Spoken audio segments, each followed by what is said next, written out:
ইউরোপীয় বেশভূষায় সজ্জিত হয়ে রাইটার্স ভবনে প্রবেশ করে সিম্পসন সাহেবকে গুলি করে হত্যা করে। কলকাতার লালদিঘি সংলগ্ন ডালহৌসি তাঁদের নাম অনুসারে বিবাদী বাগ নামে পরিচিত এবং বিখ্যাত। দেশমাতৃকার এই তিন সুসন্তান আমাদের স্মরণ করায় তিন দিকপাল কবি ও গীতিকারের কথা, যাদের স্বদেশ চেতনা ও দেশাত্মবোধ প্রেরণা জুগিয়েছিল তৎকালীন সমাজকে।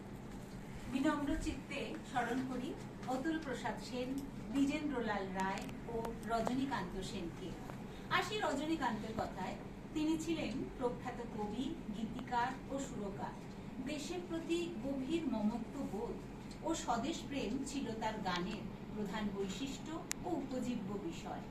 বঙ্গভঙ্গ আদেশ রদের জন্য 1905 সালে যে স্বদেশী আন্দোলনের সূত্রপাত হয়, সেই সময় কান্ত কবি রচনা করেন তার বিখ্যাত গান মায়ের দেওয়া মোটা কাপড় মাথায় তুলে নে রে ভাই। এই গান বিপ্লবীদের অনুপ্রেরণা যোগাত এবং আজও সমানভাবে জনপ্রিয়।